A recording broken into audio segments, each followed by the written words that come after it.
Welcome to the Lost and Found podcast. I'm your host, Amanda. Join me each week as I rediscover my life's meaning, my passions, and my place in this world after leaving behind the only dream I've ever known. If you are dealing with self-loss, identity changes, career transitions, or you are still trying to figure out your life's purpose, then you're not alone.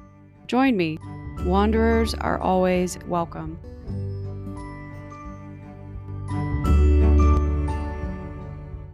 Hi, everyone. Welcome back to the Lost and Found. I am here with Molly Rubesh today. So we have a wonderful guest lineup for you. I'm going to tell you a little bit about her and then we'll jump right in. She is a trauma-informed coach, a Reiki practitioner, a writer, and a mother who helps women move through grief, major life transitions, and any identity shifts with compassion and courage. After navigating her own seasons of loss and blended family dynamics and divorce, Molly felt called to create a safe space for others who could reclaim their power, reconnect with their inner child, and step into a more soul-aligned life. So her approach is both practical, deeply spiritual, and grounded, using talk therapy, energy work, and self-compassion practices. She's a storyteller at heart. She has written a children's book about grief and resilience and healing, and she reminds her clients and her community members every day that your story is not just a detour, it's the path that will guide you home. So everybody, please welcome Molly Rubesh to today's episode. Thank you. I'm so excited to be here. Yeah, it's so wonderful to have you here. And how was your drive? I know you're not from Nashville. You came in from Louisville, that's correct? Yep. Nice and easy. 3 hours straight shot. Good. Oh my gosh, because I am born and raised here, and I did live here for a few years before I had to move back. And like even coming in today, I was kind of like, I underestimated this. The Nashville traffic, I feel like you know it, and then sometimes it throws you for a loop. So I'm glad you made it safely. So that's very important. You know, as I mentioned kind of in your intro, you've had a very interesting journey from a successful career in corporate, and then now you've shifted into, you know, becoming a trauma-informed coach. And that's a very brave thing to do, to change and to pivot later in life. And I was hoping you could maybe walk us through some of that transition process and kind of what sparked your need to search for a different centered path. Yeah, you know, it really came from my own healing journey. I was going through a divorce in 2017. I was knee deep in corporate America, a corporate leader. I was flying all over the place and planes at midnight, and life was stressful. It was really hard, and I knew that I needed to make a change. So I got divorced in 2017. I ended up falling in love, getting remarried, and then my dad died in 2022. And during that time, he was in hospice and he was really sick. So I took a leave of absence to be with him. And when I was watching him die, I'm like, I have got to do something different with my life. Like, I cannot go back to corporate. And I wasn't quite sure what it was going to be. And I talked to my husband and I said, I'm not going back to work, you know, as long as I have your support. And fortunately, I did. Not everybody has that option. Right. And that summer, I decided to write a children's book about grief. And then I got certified to be a coach. And it just like things kept moving and kind of evolving, which have brought me full circle. So I've taken the pain and the experiences of my own life along with my certifications and my training and my own healing journey to kind of build this new support system and coaching business that I thrive in now. Yeah, it sounds like you're aligning very much with your purpose now to give back to other people and to share your own story. How did you know to trust yourself to make that change? Like, was it just truly being so overwhelmed by all the emotions for things that have been going on? Or had you known maybe for a while, were there signs that you were like, you know what, this is kind of it now. I'm ready. I should do this. I think it's years of not listening to myself, which got me to a really high stress job in a stressful marriage with 2 young kids. And I felt myself frantic, you know, my body, my anxiety, my nervous system. I was not even a person that I liked, and I knew I wasn't myself. And so as I continued to like peel back and making these big decisions, even though they're hard, they help you live more authentically and then find more joy. And then I'd make another hard decision, which then led to more joy. Trusting yourself is really scary in the beginning, but the more you lean into it and the more you have the proof then that this is right and this is right for me. Yeah. I was able to see both sides, what it feels like to live in alignment, and then what it feels like to not live in alignment. Yeah, I feel like we were talking a little bit before we started recording that it's almost visceral, right? When you're feeling, I'm doing everything that I'm supposed to be doing right now, but it's just not clicking. Like Right. I'm doing what's been asked or what's been told for me to do, and I'm meeting those expectations, but there's nothing left after that feeling. It's kind of like you do all the things, right? Yeah. You go to college, you get the degree, you get the first job. I'm not married, but you get married, you have the kids, you buy the car, you do the house, you get all the stuff, and then you're kind of like, what in the world am I doing? Right. Like this should have said been it. Perfectly. This should have been it, right? And that's a lot of the conversations that we have on this show is like your 20s are great for making all the mistakes and figuring things out and putting pieces together. But it's been terrifying for me to kind of have that wake up moment in my 30s instead, because I thought I was doing everything exactly the way I was supposed to and what was supposed to fit for me. And then transitioning out at like 31 was a difficult decision. It felt, I didn't realize way back in the day, I didn't realize that you could grieve an old version of yourself, really. I always thought you grieve a relationship, you grieve a person that died, you grieve your dog passing, like very, I guess, maybe surface level stuff. Yeah. So like, I didn't realize there was so much more depth to a grief moment. I've realized now too, like the expectations you have on your friends, or if you saw someone that lost someone and they're still talking about it years later, or they're still bringing it up or having those emotions, it makes so much more sense to me now why people go through those kinds of phases, because you carry it with you for the rest of your life. It's just how you choose to look at it, I guess, or perceive it too. And it's one of those things that you're told that happiness is right around the corner. Like after you graduate college and you land that job, or after you get that apartment or buy that house or get married or have kids. Yeah. And I think as a society, we all have that. We will be happy when. And then when we arrive at that next step, we go, oh my gosh, I'm still just me. Yeah. And I didn't change, and I'm chasing the next thing. So we do have to do a better job of giving our friends and our family and ourselves permission to pivot. Yeah. To not have to follow the traditional path, to not have to check all of the boxes, because that isn't where happiness lies. Happiness isn't at a destinational point. Right. Yeah. You've said, it's not a destination, it's a practice. So I'm wondering maybe what does in your daily life now, you're a mom, you're a coach, you're a creator, you're a writer, you're doing a lot of stuff. So what does happiness look like for you in your daily life now? And how do you stay grounded and not get exhausted by all these things that are going on all the time? It really is staying in alignment for what makes me happy or brings me joy. I mean, happiness is kind of a temporary, fleeting feeling. So I have really strict boundaries with where and who I spend my time with. I love working out. I sleep. I love my sleep. So I'm very strict on my bedtime routine. I have a really nice, beautiful morning routine. And then life happens during the day. So I'm a mom and I have all of the tasks that I do from a work perspective. But to stay grounded, it's really important to check in with yourself and then honor your own needs and not let the pressures of life, pressures of job or your family overtake. Because I think a lot of us are people pleasers too. And it's like, how do I do more for everybody in hopes that brings me If joy. everybody else is happy, then I can finally be happy because everybody's fine. It's kind of like I'm sure you've dealt with that with a lot of your clients, or at least with women. It happens a lot. We're told subliminally or directly, you are supposed to take care of everybody else and do all these things for everyone else. And then what time does that leave for you? And that can be really tough. Do you think that type of practice and that alignment has gotten better in this marriage versus the first? Or were you not practicing those things in the previous one? How did you kind of differ between the two now? Yeah, in my first marriage, I just didn't know that I was able to have more boundaries. I was the product of being brought up in the Midwest under a very traditional family with Catholic values, and it just was the next step. I was going to get married. I was going to have this successful career. I was going to have my babies. And it slowly like creeps in where you have way too much responsibility, way too much pressure to keep it all together. So I kept it all together on the outside, but I was really, really struggling on the inside. And I found myself just daydreaming about any option to get out of the marriage because It was so hard, but I didn't want to have to take off my ring. I didn't want to have to announce to the world that I was a divorced woman. I didn't want to admit failure because, my gosh, the shame around being a divorced woman and what will people think, and being a single mom and tell the church and the schools. So all of that kept me in the marriage far longer than I needed to be. Yeah. And it was it was like the own box that I created for myself. But yeah, I've seen that a lot of therapists have talked about. You create your own cage in your mind. Yeah.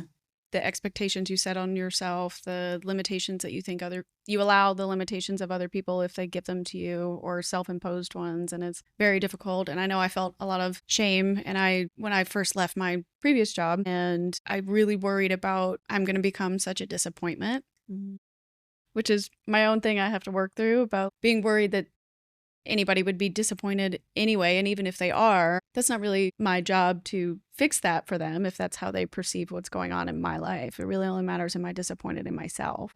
And I think I would have been more disappointed by not leaving or not making the change when I knew that I needed to make it. So I'm glad that you brought that up, because that's a really real thing to say. And I'm sure your clients feel better when they feel like they can connect with you through that, because you felt that way too. You're not just guiding them through something that you've never traversed yourself. Right. So I'd love it if you could maybe tell us a little bit more about your current work as a life coach and the therapies that you kind of offer for people while they're going through all these major relationship difficulties.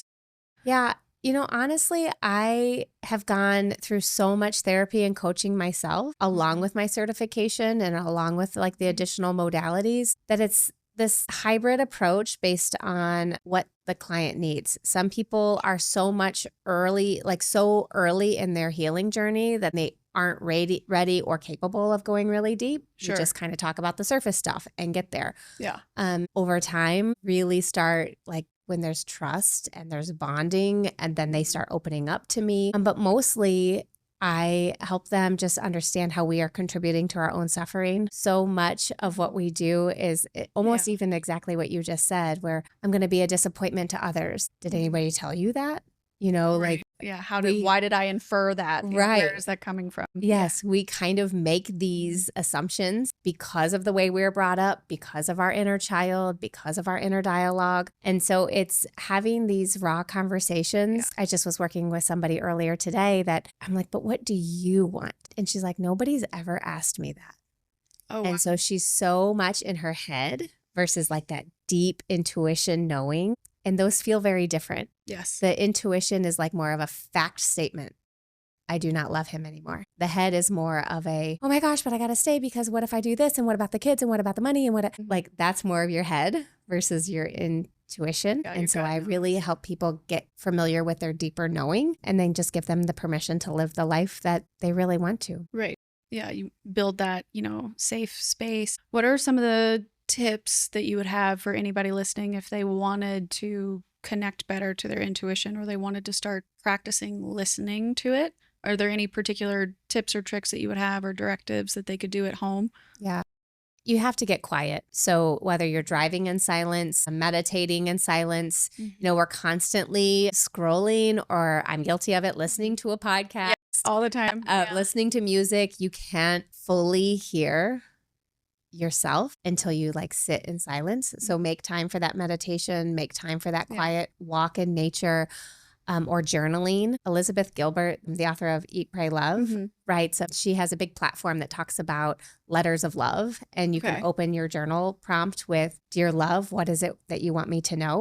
And it just comes from that really pure, authentic, loving space. Yeah.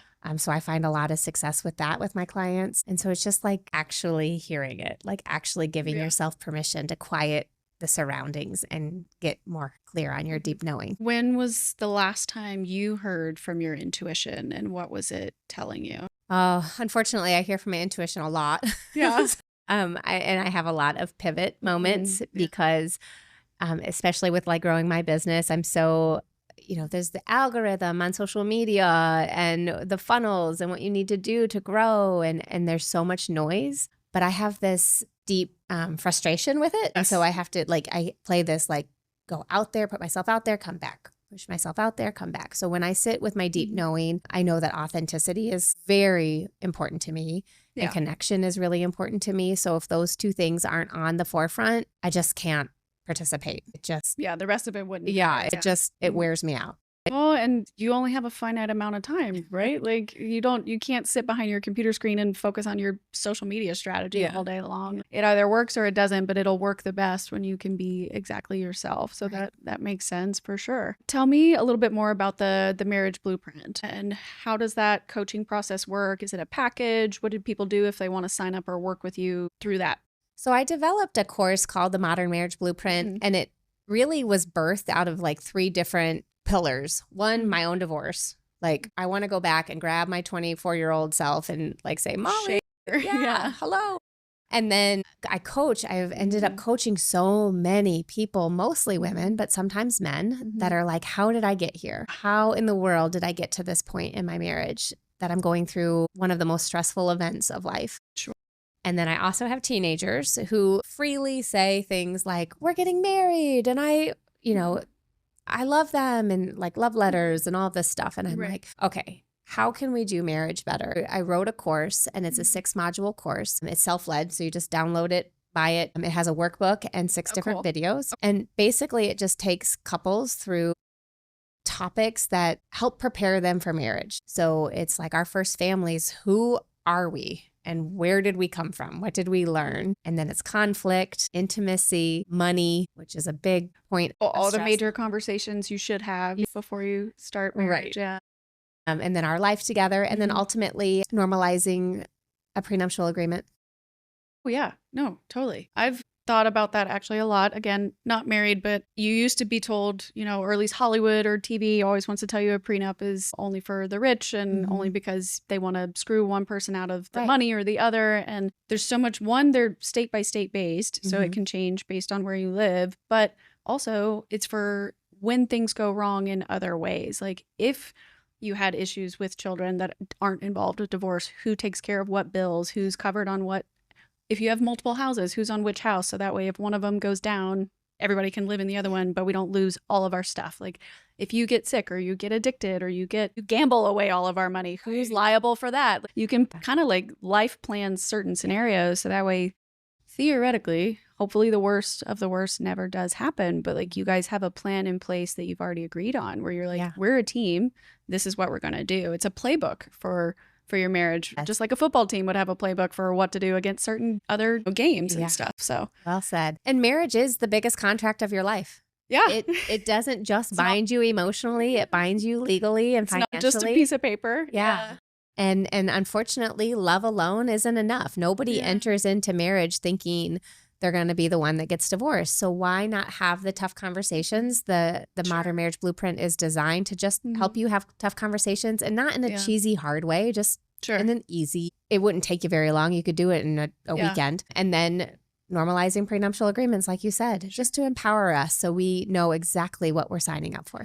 When you got married the second time, did you do the steps that are in the book, or did you miss some, or how did that go when you started your second marriage? Like what conversations were you having the second time around? The second time around, it's both our second marriage. Okay. And we both had challenges and had to heal significantly from them. So we had a lot of hard conversations in the beginning, and it was kind of like this, we're either going to dive in and really make it, or we're not going to do this. Sure. Because nobody wants to go through not a divorce twice.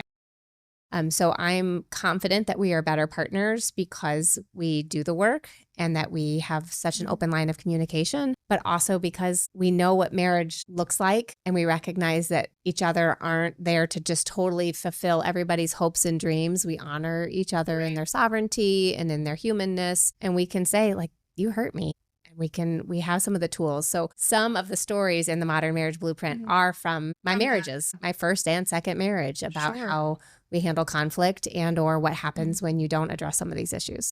Yeah. What are maybe for some people, if they are having a tough time right now in their relationship, since you've got two major relationships that you can pull from, what are some maybe warning signs or maybe red flags that you guys might be going through a rough patch and you should address it sooner rather than later to try and avoid? I know that's probably a really big question, like how to avoid divorce, but like you've seen warning signs in your Yeah. past. You have hindsight and Yeah. you're in a marriage now that you can notice when things are going off and you're like, let me tag him in and be like, hey, let's talk about it. The resentment bank, when you find Yes. yourself getting resentful over something silly, it's something like he or she didn't unload the dishwasher, or he or she did not say thank you for dinner. And it's like these little things that then we put it in there, we put it in there, we put it in there. And then it gets bigger and bigger and bigger and bigger. And then that comes off in like snarkiness Right. or like sassy or being short. And then we create a story around it. Oh yeah, you Oh, fill in the blanks for yourself. yes. And so I love Brene Brown's The Story I'm Telling Myself is when you came home, you hated my dinner, and therefore you're not going to help me unload the dishwasher, so you don't appreciate me, and we've taken this entire thing entirely too far. And so the resentment bank, if your resentment bank is overflowing and you find yourself like not able to even want to like look at them, hold hands with them, sit by them, that's a warning sign that a conversation needs to be had. A loving conversation needs to be brought to their attention. And if somebody brings that to your attention, let's not add to the resentment bank by being defensive. Marriage takes work, and it takes a lot of healing and understanding not only how somebody else has hurt us, but also how we've then like made this big story around it. So just like keep that resentment bank pretty clear. Yeah. And try to not put too many deposits in there. Yeah, and I'm sure you've read a lot of psychological studies and things like that on which relationships last the longest or how to track that or happiness in a marriage. And one of the things that comes up a lot when I've been doing other research for the podcast is that if contempt is present in the relationship, how they measure facial structures and responses to questions during the studies. But if contempt is present, it's like overwhelmingly positive that that relationship will be over within the next X amount of time, whatever it is that they're studying. And that once that is present, it is extremely difficult to remove it. And you can slip down that way, slowly chipping away at each other with tiny things like that, like with the resentment stuff too. We did mention a little bit about you have blended families. You both have children from your first marriages. How has blending families gone for you guys? And what's maybe the greatest lesson that you've learned through that process about trying to heal two family systems? Because you're right, you're now working on, I guess, your third family. Because your originals, as you and your husband, your first ones, and now your third one together. So you've been healing over and over again. So what's maybe some of the biggest lessons you've learned from trying to blend families? Blended families are not insta families. Like just because you and your partner have fallen in love does not mean that now the kids love each other, that the kids love the step parent, that the grandparents love the new spouse and those grandkids. And there's so much pressure to like make everybody happy. Like, I just want everybody to be happy. When we give ourselves permission, like when my husband and I have said, you're going to love your own kids differently than you love my kids. And it's okay. Yeah, it okay. Happens. Yeah, they're our biological children that we have had since birth. It doesn't just happen overnight. When we've given the kids permission they don't have to love their stepdad the same way that they love their biological dad, or my stepsons don't have to love me the same or choose. Nobody ever has to choose. You can like both. You can want to be here and miss dad or miss mommy. Like it's okay. Yeah. It softens the pressure around it, and it recognizes that just because my husband and I fell deeply in love doesn't mean that everybody is going to be on board overnight, and that it just takes lots of time, lots of patience, and a whole lot of grace. Oh my gosh, all the grace. And you're already trying to give yourself grace for leaving a previous relationship and starting a new one. Did you ever have any guilt or struggle with certain emotions when you did fall in love a second time? Like, did you feel bad or have any concerns over like, oh, is it really okay for me to move on now? Like, I should really be focusing on my kids. I know I have an older sister and she has 2 children. And when she got divorced, she kind of like cut off other relationships. I know she's tried dating every now and then, but like really she's just like, you know what? I want to focus on my kids. They're young. They need to be taken care of. I'm not going to do that. So she kind of put her own relationships on the back burner. And so I was curious if you ever felt like, is it really okay for me to move on now? Is it really my turn? Like anything like that ever? Do you have any advice for somebody that might be feeling that way? I think everybody gets to do it on their own timeline Mhm. with their own healing journey. You know, Yeah. I would highly suggest to not start dating until you have healed your heart and healed Mhm. your anger and your resentment towards your ex. Because if you're holding on to that, we're just like muddying the water. Once you have kind of healed, if it feels right, love Yeah. is such an amazing part of this human experience. If you get to have love and have partnership and have somebody that you want to share your life with, what a Yeah. blessing. But it's not something that we need to go after to fix the hole that the first Yes. relationship left. Absolutely. So it's individualized based on your own desire. Yeah. So how did you know that your second marriage or your partner now, how did you know he was the right one for you? Well, I said really early on, I said we're either in a trauma bond Right. because life has been so hard for us that we're excited, or we're soulmates and there's like nowhere in between. We're either going to churn and burn Yeah. like really quick, or we're destined to be together. And so we just were very, very open. I continued my own healing journey, worked with my therapist a lot to make sure that I was ready. And of course, relationships are scary, even when you think it's right. You know, there's no like, oh my gosh, if you do this, Molly, nothing will ever go wrong. But we made the commitment to one another. I was ready to get married, and we prioritize one another, and we're very thankful that, because second marriages actually fail at a higher rate than first marriages. Really? I did Yeah. not know that. Yeah, Okay. it's like 50 to 60% of second marriages Even end in higher. divorce, Oh my and even gosh. higher for third. So because sometimes we jump into it Mhm. with such like rebound energy, like we're so sad and so hurt, and Yeah. the single mom or single man feel is real. Like you don't want to be alone in this world. Yeah. And so I think it's just important to do your own healing to make sure that you're not choosing for the wrong reasons, or maybe choosing somebody that's repeating those old behaviors and those Right. their own habits.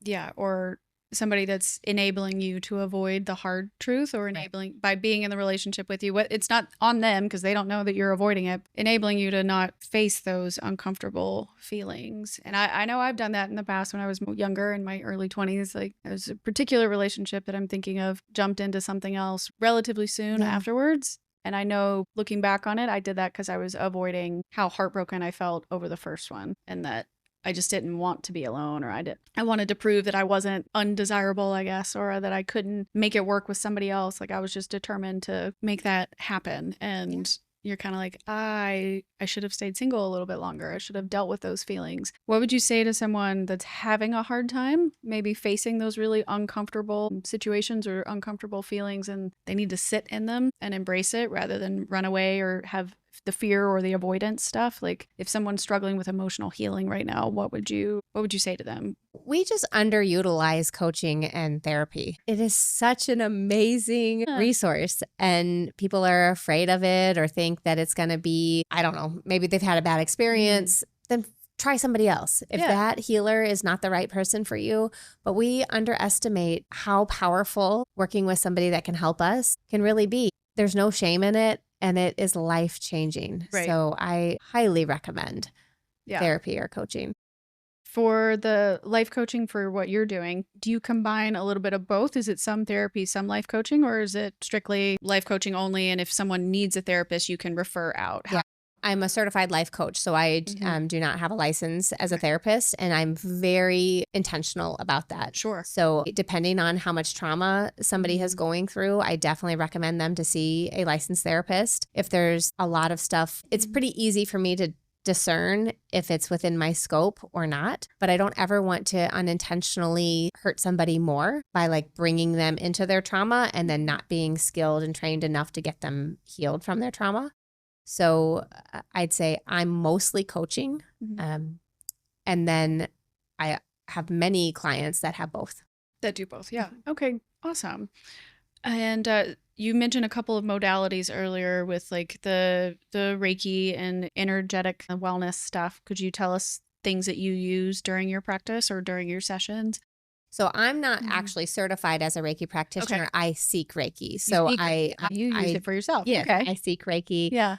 So I do breath work, Mhm. Reiki, any sort of hard yes to any Okay. sort of Yeah. energetic path that Sure. pops across my feed. So I'm really into myself getting healed. When I am a healed, more balanced human, energetically, emotionally, spiritually, then I can Yeah. show up better for my clients, but Mhm. really in what matters in my marriage and in my parenting. And so I firmly believe that the very best gift that you can give anybody that you love is the gift of a healed version of yourself. And so go for it. Try it. Do all the things and Yeah. be curious. Find Yeah. what thing actually fits for you. Yeah. And how long have you been a coach? 3 years. 3 years. What would you say is the biggest lesson you've learned about yourself over these first 3 years? Oh man, I was really uptight. I was Yeah. really, really uptight. I was a white knuckle gripping, like my drug of choice was control. Okay. If this, let me get this all taken care of. And I overanalyzed, over pressured, over scrutinized. Mm. And so I was miserable Yeah. because we don't really have control over anything. No, not at all. I mean, I No. guess I can pick what time I wake up in the morning or Right. eat Yeah. for lunch, but You can control over yeah, yourself, right? yeah. To a certain extent. But Yeah. once I started like releasing that and Mm. healing my nervous system and recognizing I didn't have to be all things for all people, I was able to not hold on to the control so much and then not have to be so uptight. Yeah. I'm not perfect. I still fall back into my own ways sometimes, but I think that's been my biggest gift. And that's good too. And what are you hoping for your kids and your stepchildren as well, but your children in general, like if they are watching you go through all of these different changes and transformations and pivots and, mom changed her career and it's a big deal and she had not done anything like this before. Like what kind of lessons or legacy are you hoping that they'll catch on to by watching you go through all these changes?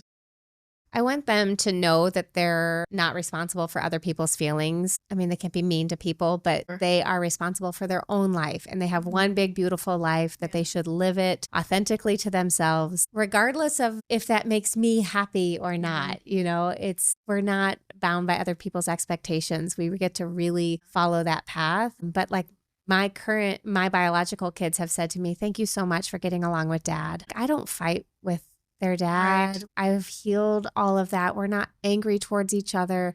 There's just not a lot of resentment. And so that's a gift. I really encourage people who are going through divorce and co-parenting. This is where you heal yourself, because when you heal yourself, you can have a more balanced relationship with your ex-spouse. And I would just want my kids to know that Yeah. nothing is really a failure. They get to pivot as much as they want in their life. As you have gone through these transformations, are there any lessons you've learned from them?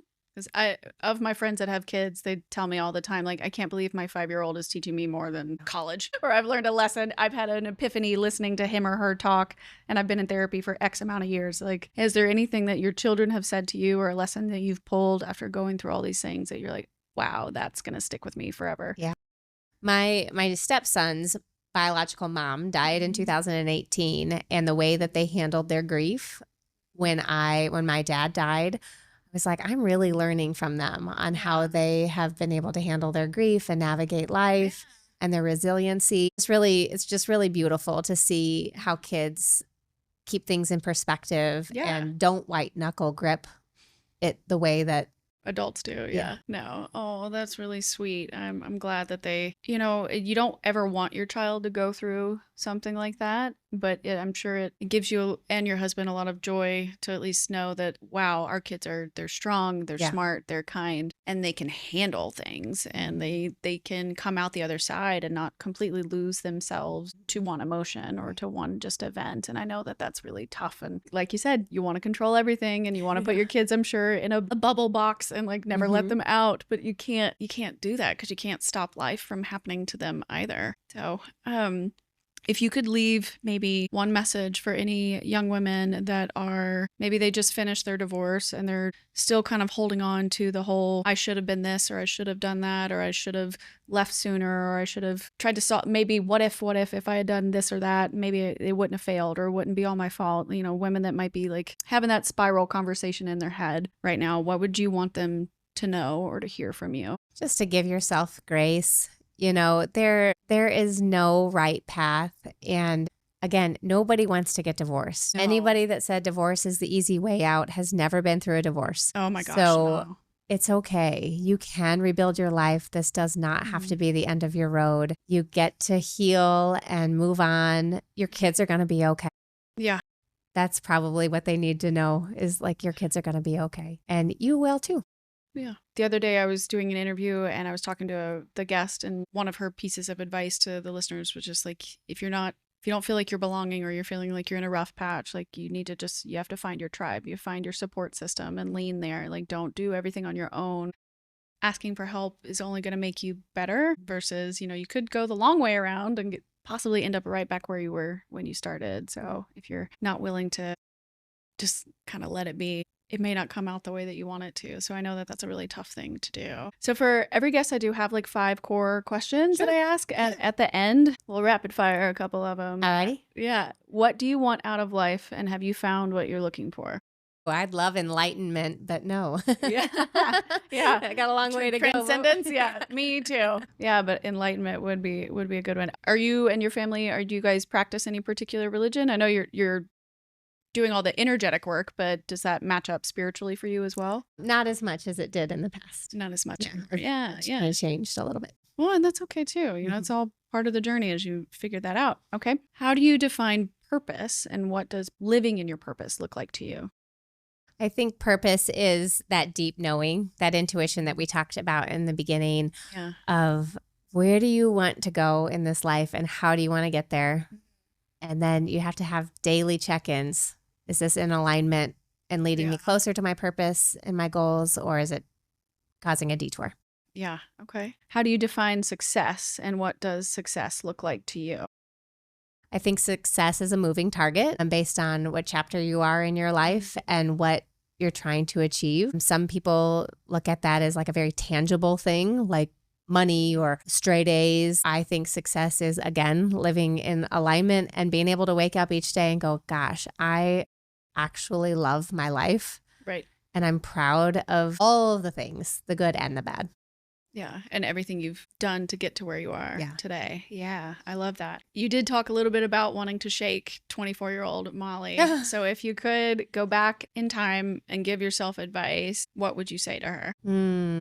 Well, that's super deep and could be a whole nother podcast, but I would like her to realize her worth, and that the timeline of being 24 and not engaged and not married is not behind. That you're allowed to make your own decisions. You're allowed to create your own timeline. And really, there's no rules. Anything that you think has to happen is like kind of made up. Yeah. I mean, we don't want to hurt anybody, but other than that, you get to live your life the way that you want. And that 24-year-old girl didn't know that. I think one of the biggest lessons I've learned from starting this podcast is that I used to work for the federal government. So one of their favorite things to say is stay in your lane. Like you work for this agency does this thing, you work on this team, kind of whatever. And everything's so siloed all the time. So you get used to just that one thing, that one identity, and stepping out of that lane sometimes causes rifts. And so the reality of life, though, is that you can switch lanes. You can pivot, you can transition, go learn something new. You can get a certificate. You can completely change careers. You can start over as many times as you want. That's not improbable, or it's not out of reach as much as I used to think it was. And so that's what's been really healing for me through this process, is that like being okay swerving lanes. Yeah. Like I'm like, and you can make hard right turns.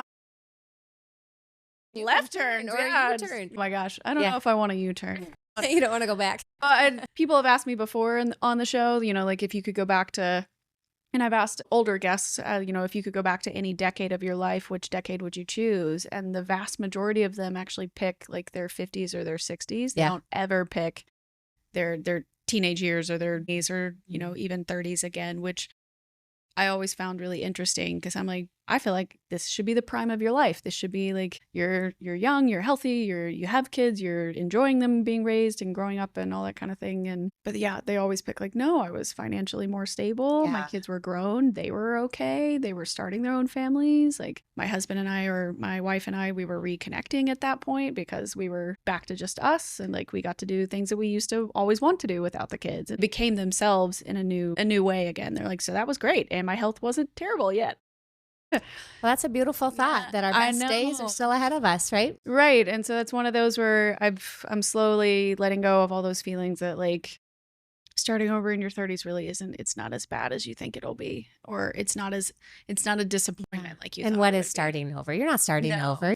Yeah. Blossoming. Blossoming. You're growing into something new. Yeah. Okay. So the main, like we've kind of discussed, the main topic really on the show is for people that are feeling lost and I try and connect them with people that are found or could help them become found. So people like you, if someone is listening and they're feeling lost right now or unsure of who they are or what comes next, what would you say to them? Honestly, tell them to just continue to seek help, reach out, find your network. Like you mentioned, you know, you can find me and reach out to me. I'd love to engage with anybody on Instagram DMs, or you can contact me on my website. But finding like-minded people, which is sometimes easier said than done.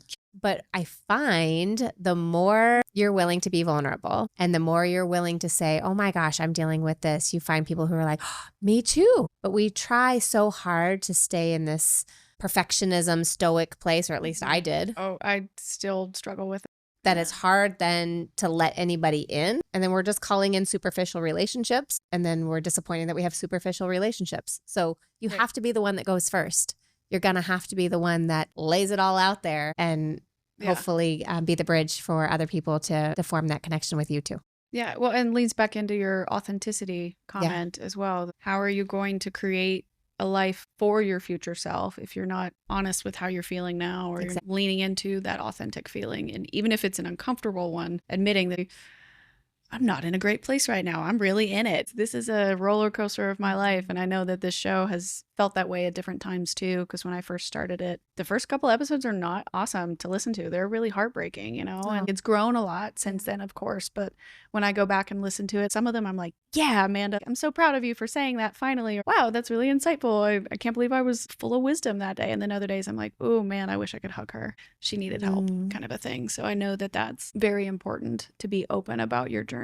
And the reality is, let's just call it out. Everybody is struggling. Everybody is struggling. Everybody has their own inner dialogue, their self-doubt, their own story, their own traumas. There's not a human on this earth. You're not human if you aren't struggling in some capacity. So the more that we can understand that, the more we can forgive ourselves a little bit and not think that we're more behind. You're not behind. There's no rules. There's no finish line. It just doesn't exist. I've learned that the most in my coaching and being in the rooms with people at retreats. Everybody has their own version and it looks a little different, but everybody is struggling in some capacity. Yeah. It sucks to hear that, to know that people are in pain like that, but it's reaffirming that, okay, what I'm feeling is actually unfortunate, but it's normal. And I'm going to get through it the same way this other person right next to me got through it too. Well, Molly, this has been so much fun. I've had such a great time chatting with you, and I'm honored and grateful that you would come all the way down here to hang out with me today. So I appreciate it. And I hope you got a lot out of it as well. Please let everybody know if they want to work with you, how can they find you or connect with any of the content or the writing that you're putting out there. You can go to my website, which is molly.rubesh, rubesh.com, or you can find me on Instagram, Molly_Rubesh. And you can find the Modern Marriage Blueprint course on my website as well. Excellent. Okay, everybody, I will make sure to put all of Molly's information into the show notes and the description box for this episode. And you can hit us up there on Instagram. We'll be on YouTube and TikTok as well. Everything is under Podcast for the Lost. And if you ever have any questions or you want to participate in the Wanderer Wisdom Wednesday episodes where I do listener Q&A, please email me hello@podcastforthelost.com. And we'll catch you next week. And remember, wanderers are always welcome.